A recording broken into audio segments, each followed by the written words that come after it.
Allez, plus je te dis, comment check là? Yeah, je vais vous montrer le RSA le plus luxueux de France. Parce que oui, je suis au RSA, mais grâce à mes connexions, j'arrive à m'en sortir et je suis hébergé chez un ami.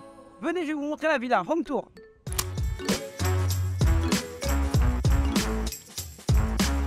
Salut, c'est Sebidadi, le premier influenceur au RSA en exclusivité sur Pure Break. Mais bien évidemment que c'est la Hesse. Je gagne seulement 526 ou 536 € par mois avec le RSA. Et c'est très compliqué pour moi. Je mange des pâtes tous les jours. Bon, après, ce qui me sauve, c'est que je change beaucoup de sauces. Un coup, je mange pâtes au bolognaise. Après, je mange pâtes au carbonara. Après, pâtes au parmesan. Donc, ça me permet de changer un petit peu mon alimentation. Mais je mange que des pâtes pour économiser mon salaire qui est très bas. Maintenant, oui, j'habite à Miami, mais c'est pas chez moi. Cette grande villa dans laquelle j'habite qui vaut 4 millions de dollars, ce n'est pas chez moi, c'est chez un ami. Donc du coup, ce n'est pas ma maison. Donc arrêtez de croire que parce que j'habite à Miami dans une villa, que je mange sur mon RSA. Oui, je suis au RSA, mais je suis hébergé chez un multimillionnaire.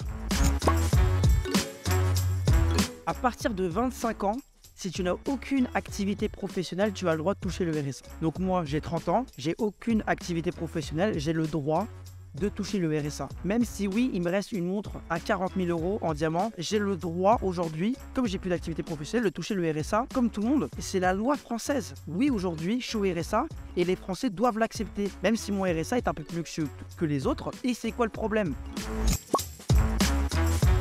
Mais en fait, les gens, ils comprennent pas que quand tu es un influenceur, il faut que tu nourrisses ton Instagram de lifestyle H24. C'est-à-dire que si tu as un Instagram où tu ne voyages pas, tu as moins de follow, tu as moins de likes. Donc du coup, tout l'argent que je gagnais, je l'investissais dans mon lifestyle et j'ai brûlé mon fric. Et c'est quoi le problème? J'ai brûlé mon fric, j'ai mal géré. Faut accepter un moment. Et moi-même, je l'ai accepté et le public français doit l'accepter que j'ai mal géré mon argent. Maintenant, oui, je suis au RSA, j'ai plus de 25 ans, j'ai pas d'activité professionnelle, c'est dans mon droit de toucher le RSA, même si j'ai une montre en diamant à 40 000 € qui me reste sur le poignet. D'accord? Et ça, les Français, ils doivent l'accepter aussi. Alors oui, j'arrive à faire un petit peu de blague à droite à gauche en bossant avec mon frère et Adeb qui est aussi mon ami. Maintenant, c'est vrai qu'avec TikTok, je ne fais pas d'argent parce que je n'ai pas le mode créateur, monétisation, parce que j'ai un compte qui n'est pas français, donc du coup, je n'ai pas ce mode créateur. Donc, je ne gagne aucun argent avec TikTok. Peut-être avec les lives, je fais peut-être 500 € par mois pour mettre un peu de beurre dans mes épinards, si vous voyez ce que je veux dire. Je vis très mal et je dirais même pas que je vis très mal. Aujourd'hui, Sebidadi survit et c'est très difficile. Les placements de produits, c'est carrément terminé. Alors, pas forcément que à cause de Booba, mais beaucoup à cause de Booba. Maintenant, tu fais un placement de produit, t'es vu comme un voleur, comme un influ-voleur. Alors qu'un placement de produit, c'est une publicité. Et il y a des publicités qui sont légitimes et qui sont légales. Mais maintenant, dès que tu fais un placement de produit, c'est mal vu. Donc, les marques ne prennent plus d'influenceurs. Et à cause de Booba, c'est la Hesse. Et ça, je lui en veux à Booba. Léa Marie, c'est mon ex et c'est grâce à moi qu'elle est connue. Je l'ai fait exploser sur les réseaux sociaux, donc c'est normal qu'elle me donne 10% de son revenu actuel. C'est normal, c'est grâce à moi qu'elle a explosé. Donc Léa Marie, je lui ai demandé 10% de ses revenus pendant au moins un an, le temps que je me refasse. Le seul problème, c'est qu'elle n'a pas accepté. C'est vrai que depuis que j'ai crié que j'étais au RSA, il y a beaucoup d'influenceurs qui m'ont tourné le dos parce que j'ai sali le nom d'influenceurs en disant que les influenceurs, on était en Hesse. Mais c'est la vérité. Et toutes les stars de télé-réalité, c'est la Hesse pour eux. Et il y a beaucoup de stars, en général, je dis pas toutes, mais en général, c'est des clochards. Après, il y en a, oui, certains qui sont multimillionnaires, mais il y en a beaucoup, c'est des clochards. Comme je crie au RSA, et j'en démasque plus d'un. Mais oui, vous, les stars de télé-réalité, vous êtes des clochards. Vous êtes comme moi, sauf que vous assumez pas. Moi, je crie au RSA parce que je suis un influenceur authentique.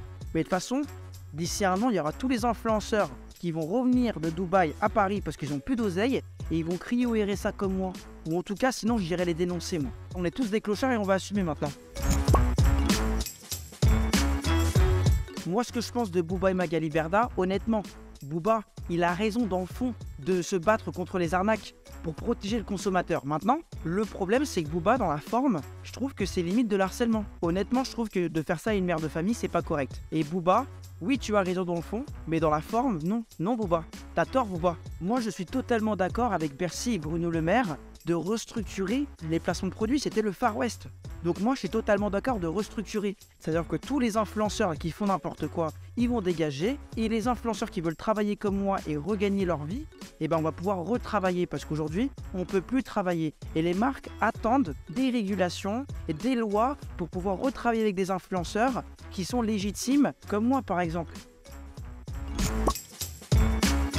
C'est vrai que j'ai beaucoup de propositions de télé, mais là j'ai envie de me reconcentrer sur les réseaux sociaux. J'ai envie de refaire de l'argent avec les placements de produits parce que c'est pas avec la télé que tu fais de l'argent. Moi je gagnais 1600 € par semaine pour être en télé-réalité. Je gagnais pas beaucoup d'oseille. Allez, le grand max, je crois que c'était que on m'a payé 30 000 € seulement pour une télé. Donc c'est pas avec ça que je vais me refaire et que je vais devenir multimillionnaire. Là, la seule manière de me refaire, c'est avec les placements de produits, cousin.